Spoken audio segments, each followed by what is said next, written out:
어느 시대이건 교회가 방향을 잃어버리는 것은 사도행전에서 그 방향을 찾지 않기 때문입니다. 사도행전에 나타난 교회는 조직체가 아니라 유기체입니다. 그들은 매우 소수였습니다. 사회적 지위도 없었고 풍부한 재물도 없었고 또 그들 공동체를 소개하고 알릴 만한 그런 도구도 없었습니다. 그들은 매우 미약했습니다.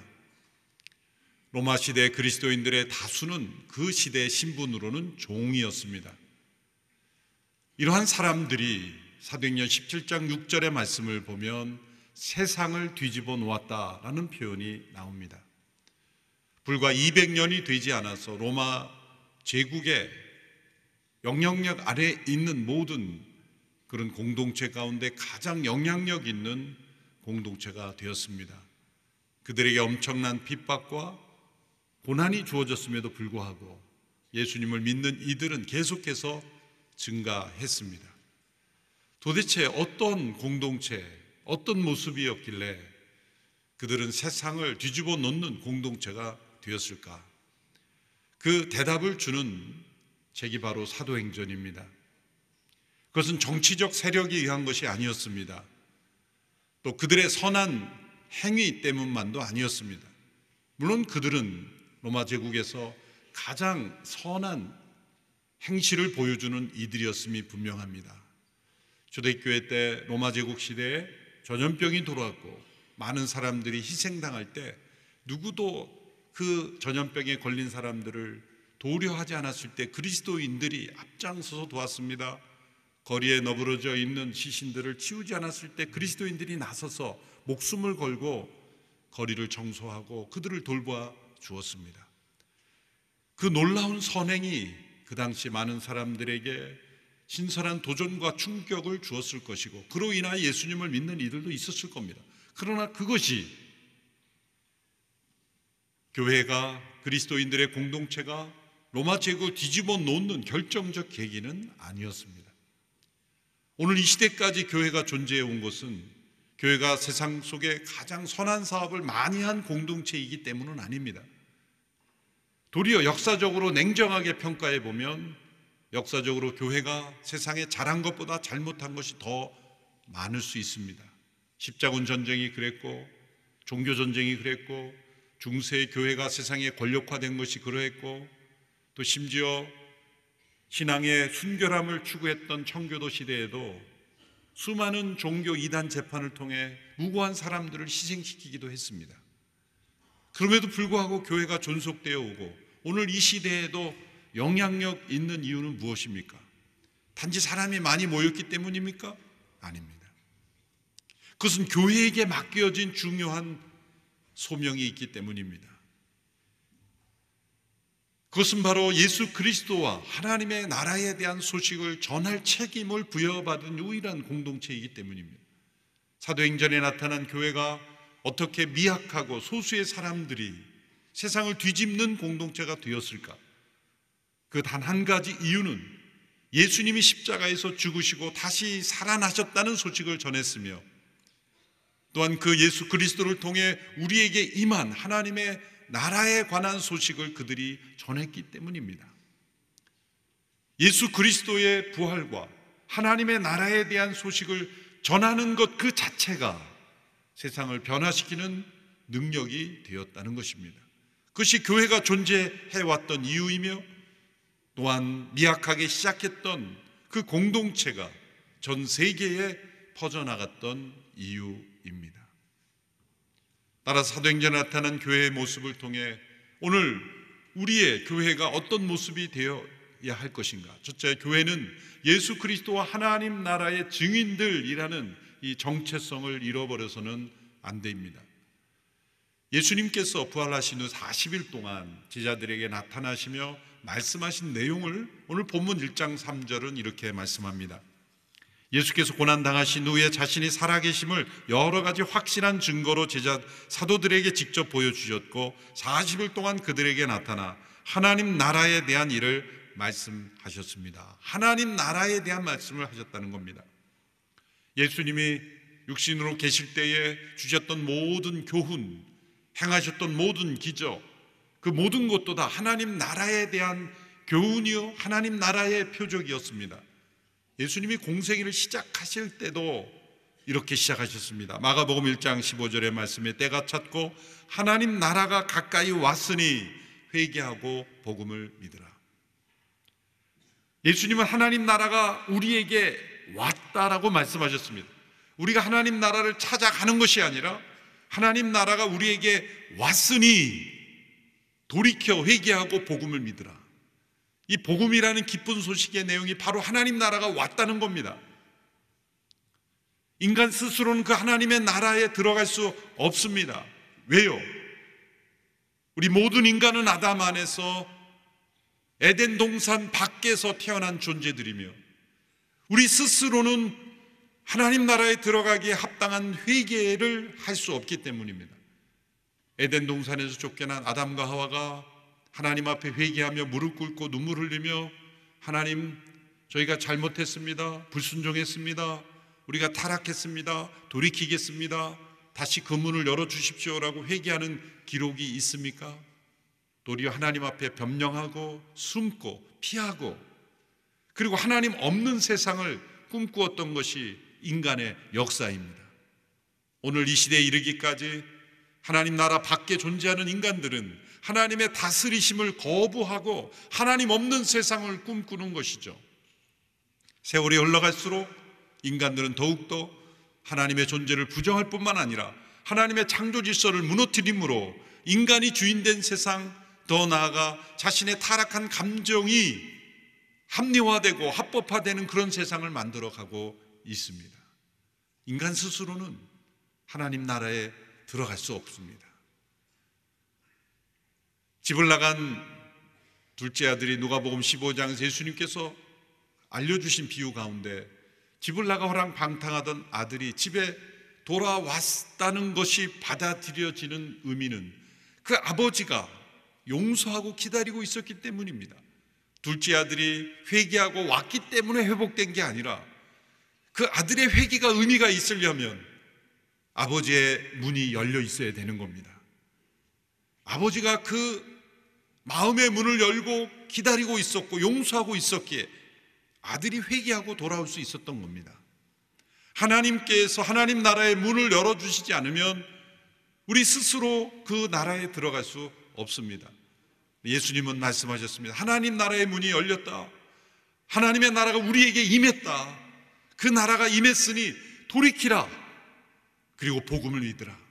그 복음은 예수님께서 이 세상에 오셔서 우리의 죄를 대신 담당하셔서 하나님의 진노를 담당하시고 부활하심으로 우리를 의롭게 하셨다는 그 소식을 믿음으로 나갈 때 예수님께서 하나님 나라의 문을 여는 길이 되시고 진리가 되시고 생명이 되신다는 것, 그것을 믿으라는 겁니다.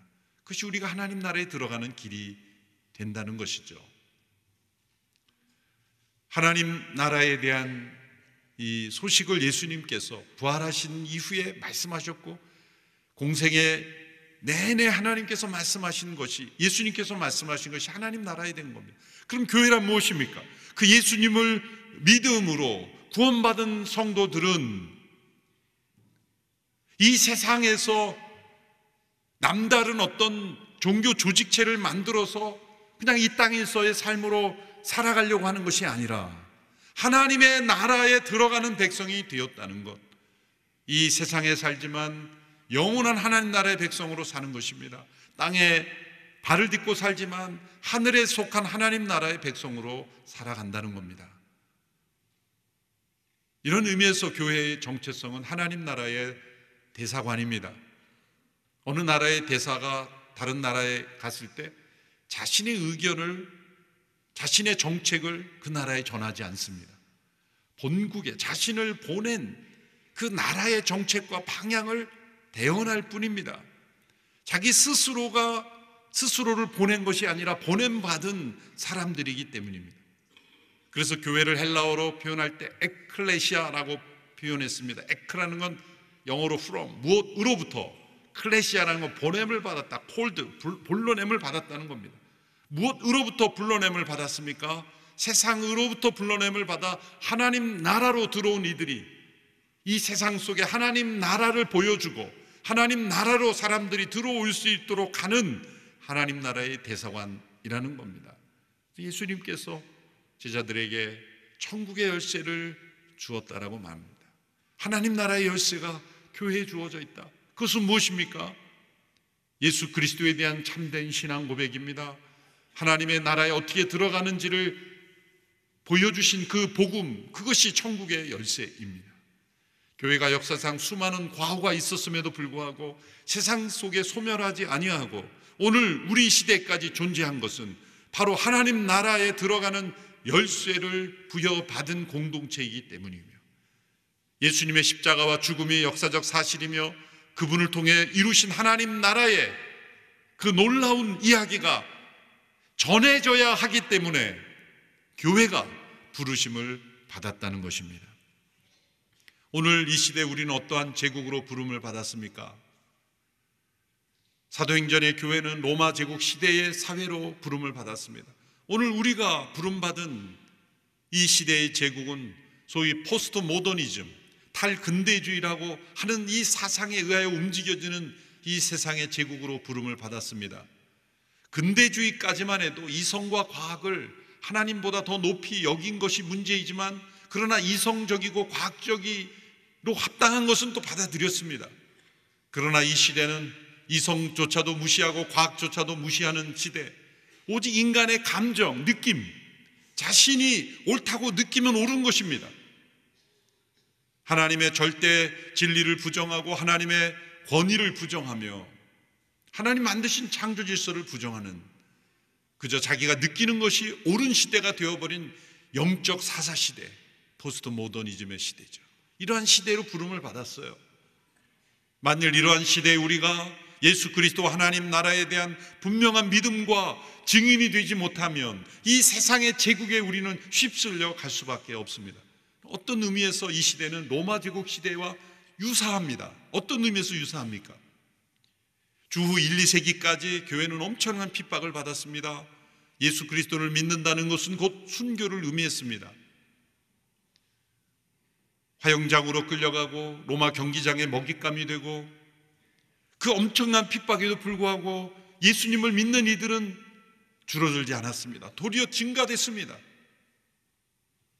그런데 AD 313년 콘스탄틴 황제에 의해서 기독교가 공인되고 이제 핍박이 사라지고 도리어 예수 믿는 것이 자랑스럽게 되고 그 시대 사회에 유력한 인사들이 되면서 점점 조직적인 교회가 확장되어 가서 이제 중세로 넘어가는 시점에 사람들은 그 세상의 제국에 휩쓸려 버린 것입니다. 이 유럽과 북미 대륙을 보십시오. 기독교적 사회라고 했던 사회의 지금의 모습을 보십시오. 당시의 로마 제국에 의하여 안전이 보장이 되고 이제 더 이상 핍박이 없고 예수 믿는다는 것이 더 이상 나에게 고통을 주지 않았던 그런 시대에, 자유로운 시대에 도리어 사람들은 세상의 제국의 문화에 휩쓸려 가고 말았습니다. 그러나 아시아 아프리카 지역의 많은 나라, 특별히 이슬람 지역, 예수님을 믿는 것이 나에게 엄청난 손해를 주고 심지어 죽음까지 가져다 줄 수 있는 그러한 사회 속에서 예수님을 믿는 이들은 놀랍게도 증가하고 있다는 거예요. 이런 역설이 왜 일어날까요? 자유롭게 예수님을 믿는 환경에 있는 교회가 더 증가해야 되고 많은 핍박이 있는 교회는 쇠퇴해야 되는데, 지금 이 시대에 21세기의 전 세계 교회를 보면 정반대가 되고 있습니다. 그것이 바로 로마 제국 시대에 일어났던 일입니다. 핍박이 있던 시대에 교회는 사도행전적 역사를 보여줬으나 핍박이 사라진 교회는 중세교회로 넘어가 다크에이지라고 하는 어둠의 세대가 되어버렸어요.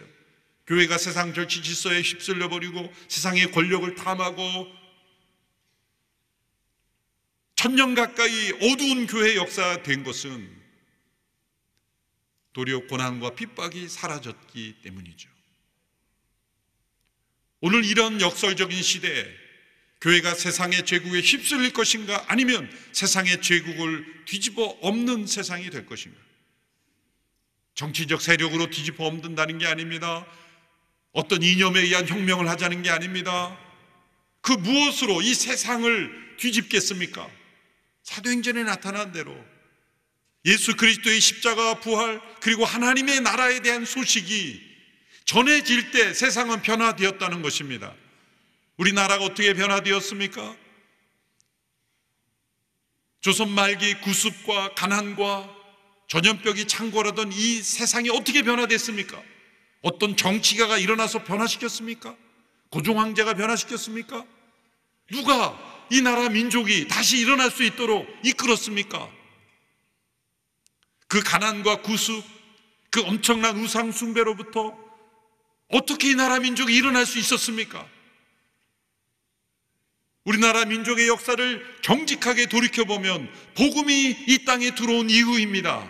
그렇다고 선교사님들이 많은 재물을 해외에서 끌어와서 건축을 해주고 경제를 일으켜서 된 것입니까? 아닙니다. 선교사들을 통해 들어온 후원은 아주 미약한 정도였습니다. 마중물 정도였습니다. 그렇다면 어떻게 이런 기적이 일어났습니까? 단 한 가지밖에 없습니다. 예수 그리스도와 하나님에 대한 나라에 대한 소식이 방방곡곡에 들려진 것입니다. 놀랍게도 사회가 변화되고 사람들의 삶이 변화되고 교회가 세워지고 학교가 세워지고 병원이 세워지고 놀랍게도 사회가 변화되었어요. 그야말로 이 나라 민족이 뒤집어진 것입니다. 사람들은 한강의 기적이라고 말하지만 한강의 기적이 일어나기 전에 놀라운 기적이 조선 말기에 일어난 거예요. 이 나라 민족의 역사 속에 일어난 겁니다. 정치력입니까? 경제력입니까? 해외의 원조입니까? 오직 한 가지입니다. 복음이 전해진 것입니다. 그래서 노예제도가 철폐되고 신분제도가 철폐되고 우리나라의 신분제 양반 그런 하인의 신분제가 철폐된 것은 교회를 통해서 아니면 있을 수 없는 일이에요. 복음이 전해진 것입니다. 하나님의 나라의 이야기가 전해졌을 때 이 나라 민족이 새로워졌습니다. 그러므로 전 세계에 있는 수많은 사람들에게 복음이 전해지는 것이 그처럼 중요한 겁니다. 유럽이 왜 교회가 무너지고 있습니까? 복음을 버렸기 때문입니다. 그 결과 보십시오. 장 깔뱅 종교개혁의 주역자인 깔뱅이 일어났던 프랑스가 이슬람 사회가 되어가고 있고 폭동이 난무하고 미국을 보십시오. 인종차별이 극심해지고 있고 마약 중독자가 거리에 수십만 명이 죽어가고 있고 왜 그럴까요? 돈이 없어서일까요? 지식이 없어서입니까? 문화가 없어서입니까? 복음을 버렸기 때문입니다. 예수 그리스도의 복음과 하나님의 나라를 붙잡았을 때 미국은 전 세계를 책임질 수 있는 강력한 나라였습니다. 소위 아메리칸 드림은 내가 노력한 만큼 얻고 행복할 수 있는 사회였다는 겁니다. 그 밑바닥에는 복음과 하나님의 나라가 있었습니다. 그것에 떠날 때 위기가 오는 겁니다. 현재 미국은 어떤 나라도보다 반기독교적인 사회라고 말할 수 있습니다. 영국은 더 말할 나위도 없죠.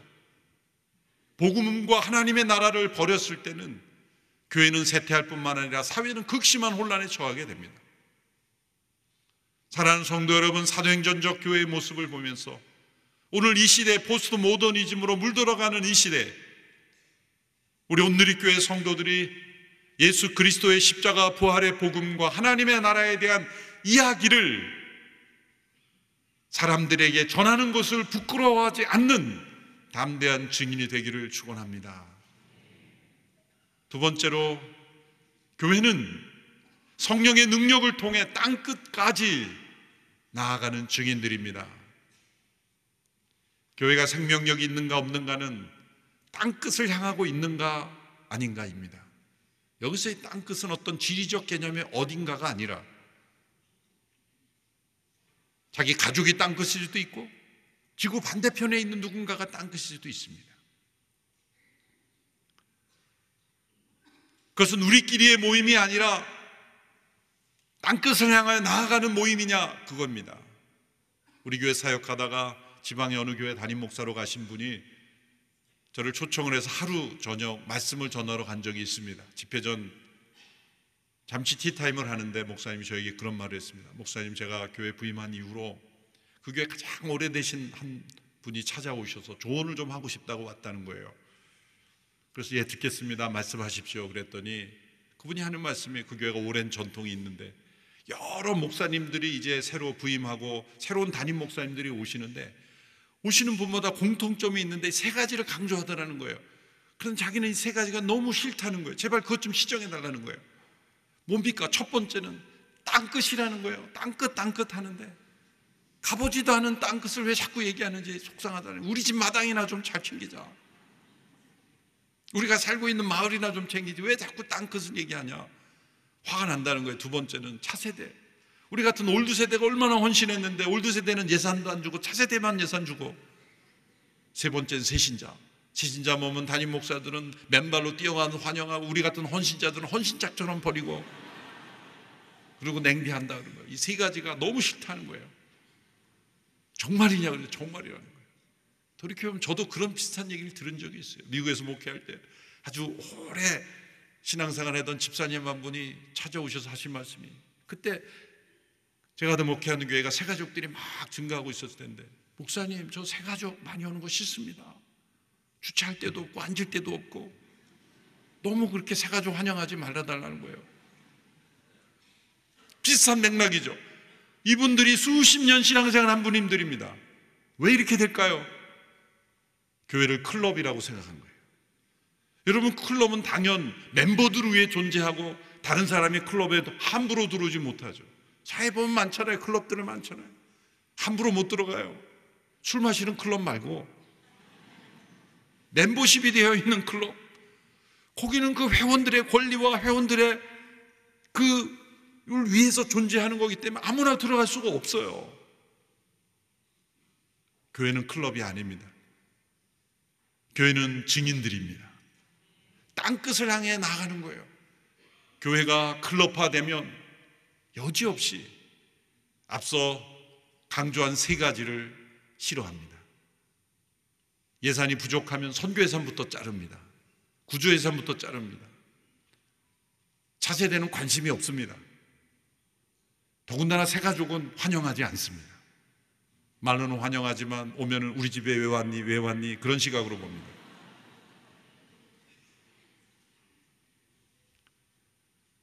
오래된 성도들이 새가족을 위한 배려는 없이 가장 먼저 가장 좋은 자리, 가장 주차하기 좋은 자는 구신자들이 다 차지하는 거죠. 클럽화되는 교회, 사도행전과 거리가 너무나 먼 거리예요. 그럼 우리는 뭡니까? 그럼 우리들은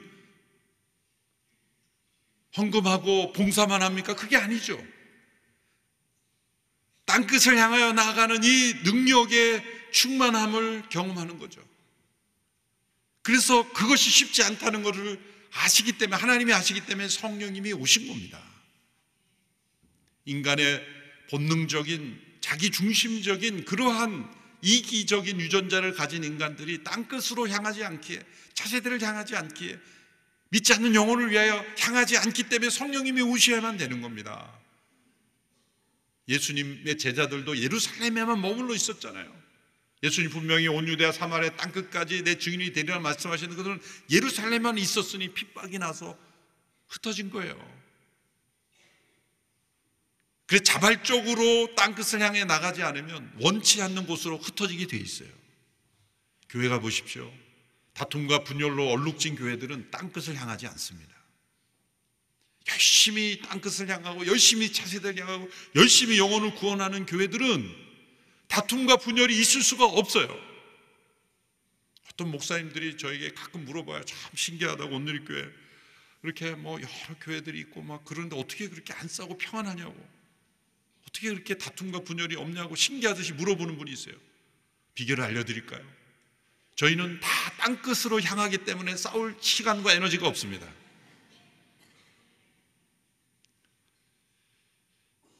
사도행전적 교회의 모습을 예수님께서 말씀하셨어요. 그래서 너희는 예루살렘을 떠나지 말고 기다리라 그러신 거예요. 너희가 몇 날이 못 되어 성령으로 세례를 받으리라. 왜 이 말씀하셨을까요? 지금 제자들이 예수님과 함께 예루살렘에 온 것은 유월절을 지키기 위해서예요. 그리고 예수님이 유월절에 십자가에 못 박혀 죽으셨습니다. 그리고 3일 만에 다시 살아나셨고 40일 동안 예수님이 제자들에게 확신을 주셨어요. 그러니까 43일이 지난 거죠. 그런데 성령님이 언제 오셨습니까? 오순절에 오셨어요. 오순절이라 50일째, 6월절부터 50일째 되는 날이라는 게 오순절이래요. 그러니까 7일 안팎에 성령님이 오신 거죠. 6월절이라는 것도 예수님의 십자가의 죽음을 의미하는 절기로서 예언한 것이고, 오순절은 성령님이 오실 것을 절기로서 예언한 것입니다. 이스라엘의 구약 역사에 주어지는 모든 법과 제도는 다 삼위일체 하나님께서 하나님의 나라의 구원을 이루시기에 보여주신 예언적인 장치였던 겁니다. 예수님도 약속을 따라 오신 선물이요, 성령님도 약속을 따라 오신 선물입니다. 예수님의 약속을 따라 오셔서 우리의 구원을 이루셨고, 그 구원이 모든 사람들에게 알려지고 적용되기 위해서 오신 분이 성령님이십니다. 그리고 성령님도 약속의 선물입니다. 우리가 성령으로 세례를 받는 것은 구원의 조건은 아닙니다만 확신의 조건입니다. 교회 일원이 되는 조건은 아닙니다만 증인된 성도의 조건입니다. 그것은 약속을 따라 주어진 선물이라고 말했습니다. 선물이 약속되었다면 어떻게 합니까? 기다리죠. 기대하죠. 소원하죠. 그게 우리에게 요구하시는 전부입니다. 여러분, 얼마나 성령으로 세례받는 것을 갈망하셨습니까? 난 이제 예수 믿었으니 증인된 삶은 몇 사람만 하면 되는 거지라고 말했고, 내 자신이 그리스도의 증인이 되는 것을 얼마나 사모하셨습니까? 그런 사모함이 있다면 성령으로 세례를 주실 것입니다. 약속되어 있기 때문이에요. 저는 필요 없습니다. 그냥 옆에 사람만 주십시오. 사양하겠습니다. 저는 성령으로 세례받고 증인되는 거 부담스럽습니다. 그런 마음이 있는 사람들은 이 선물로 주시는 성령의 체험을 할 수가 없는 거예요. 이것은 약속된 선물이니 주 예수 그리스도를 믿고 그 십자가 부활을 믿고, 그리고 예수님과 함께 세상 속의 증인이 되기 원하는 모든 이들에게 성령은 충만하게 임재하실 줄로 믿습니다. 1장 8절의 말씀을 함께 읽어보십시오. 1장 8절 시작.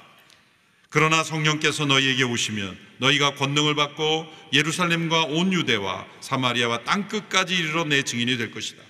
예루살렘, 온 유대, 사마리아 땅끝까지, 이것은 순차적인 의미가 아니라 전 방향이라는 겁니다. 어떤 사람은 예루살렘을, 어떤 사람은 사마리아, 어떤 사람은 땅끝으로, 이렇게 전 방향으로 다중심적으로 폴리센트릭, 그냥 예루살렘만 중심이 아니라 모든 것이 다 중심인 거예요.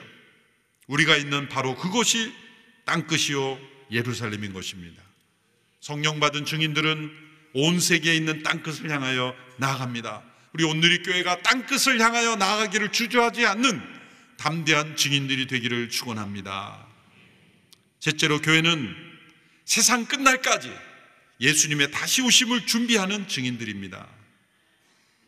예수님이 이 땅에 오심으로 하나님의 나라가 우리에게 그 문이 열렸다고 했습니다. 예수님의 초림, 처음 오심이, 예수님이 십자가와 부활을 이루시고 그리고 승천하시는데 다시 오시겠다고 말씀하셨어요. 11절에 제자들에게 하신 말씀, 너희가 본 그대로 다시 오실 것이다. 승천하신 이후에 예수님께서 왜 다시 오신다고 말씀하셨을까요? 어떤 분은 그렇게 생각할 수 있습니다. 그냥 한 번에 오셔서 다 끝내시지 왜 번거롭게 두 번 오십니까?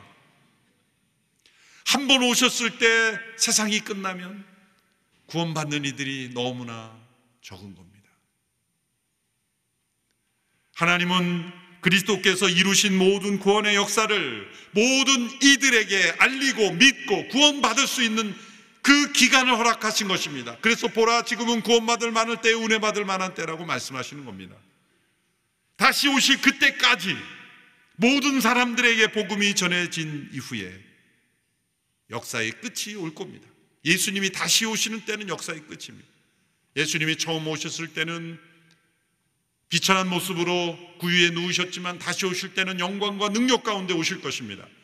처음 오실 때는 소수의 사람들에게 알려졌지만 다시 오실 때는 모든 사람들에게 알려져 오실 것입니다. 처음 오셨을 때는 역사가 BC와 AD로 나누어졌지만 다시 오실 때는 역사의 마지막 The End가 될 겁니다. 그때까지 이 기간에 교회가 왜 존재합니까? 그것은 하나님의 나라의 증인이 되도록 부르신 거예요. 이 기간의 의미는 철저히 선교의 기간이라는 겁니다. 이 기간에 우리에게 주어진 소명, 그것은 특권이기도 합니다. 축복이기도 합니다. 단순한 의무가 아닙니다. 사도행전적 교회는 이렇게 예수 그리스도 하나님 나라의 증인이 되며 그리고 땅끝까지 그리고 세상 끝날까지 그리스도의 증인이라는 정체성을 가질 때 사도행전처럼 소수의 미약한 사람들이었지만 세상을 뒤집었던 겁니다. 여러분, 우리가 믿고 따르는 이 복음은 그 자체가 능력이 있는 겁니다. 때로 우리가 확신이 없이 전해도 그 전해진 복음이 능력 있게 역사됩니다. 때로는 의무감으로 전해도 그 복음을 들은 사람은 역사하는 겁니다. 하나님께서 이루신 놀라운 일이기 때문입니다. 복음은 모든 믿는 자에게 구원을 주신 하나님의 능력이라고 했습니다. 하나님 나라가 가까이 왔으니 회개하고 복음을 믿으라. 이 세상이 전부가 아니라 하나님 나라가 실제하다는 것, 그 나라가 예수 그리스도를 통해 우리에게 왔다는 것, 그 문이 열렸다는 것, 우리가 들어갈 수 있다는 것, 그 들어갈 수 있는 길이 예수님이라는 것, 그리고 예수님은 다시 오실 것이라는 것, 이 모든 것을 우리가 있는 그대로 사람들에게 전할 때 교회가 세상 속에 어떤 선한 행실을 하는 것보다 비교할 수 없이 세상은 뒤집어질 겁니다. 그 가장 강력한 예가 바로 이 나라 민족의 역사입니다. 1910년 에딘버러에서 전 세계 선교사들이 다 모였을 때가 있었습니다. 주로 서구 선교사들이 대부분이지만 우리나라에도 몇 분이 갔어요. 우리나라에 사역하던 사무엘 마텟 박사님, 윤치호 선생님, 이런 분들이 참석했어요. 그때 한 세션에서 발표한 것이 한국에서 나타난, 이 한반도 땅에 나타난 놀라운 부흥의 역사, 변혁의 역사였습니다. 어떻게 이렇게 선교 역사가 짧음에도 불구하고 곳곳에 교회가 세워지고 이 사회가 변혁될 수 있는지에 대하여 사무엘 마텟 박사님이 간증한 거예요. 이들은 성경을 사랑했습니다. 이들은 자립적이었습니다. 선교사들이 외부에서 지어준 것은 20%도 되지 않습니다만 그 가난한 나라 성도들이 80%의 성도들이 스스로 일어나 예배당을 세우고 스스로 교회를 세우고 그리고 학교를 세우고, 전국의 사립학교들이 대부분 기독교 미션 스쿨인 것은 1교회 1학교 운동을 했기 때문이에요. 국가가 돈이 없어서 학교를 세울 수 없었을 때 교회들이, 성도들이 땅 팔아 폐물 팔아 자신의 삶을 들여서 학교를 세워서 이 나라를 일으켰던 겁니다. 왜일까요? 교회가 정치적으로 세력화하기 위해서? 아니죠. 단 한 가지 이유였습니다. 복음과 하나님 나라를 증거하기 위해서. 복음을 전하는 것이 이처럼 영향력 있는 것입니다. 그 밖에 모든 것들은 다 이 복음을 전하는 것을 뒷받침하기 위해서입니다. 그래서 우리가 선행도 하고 구제도 하고 음식도 나누고 하지만 궁극적인 목적은 하나님 나라의 복음이 전파되는 거예요. 예수 그리스도를 통해 하나님 나라가 열렸다. 그 천국을 소망했을 때 사람들은 옛 습관을 버리고 죄악을 떠나고 그리고 세상을 밝게 변화시켰던 겁니다. 마지막 이 문장을 읽고 마치겠습니다. 하나님은 자신의 교회를 위해 세상에 선교를 두신 것이 아니라 자신의 선교를 위해 교회를 두셨다. 두 번째 문장은 함께 읽겠습니다. 시작. 선교가 교회를 위해 시작된 것이 아니라 교회가 하나님의 선교를 위해 시작된 것이다. 오늘의 교회가 사도행전적 교회로 하나님 나라의 복음을 담대하게 증거하는 증인들이 되기를 축원합니다. 기도하겠습니다. 살아계신 하나님, 예수 그리스도와 하나님 나라의 증인들이 되기를 원합니다.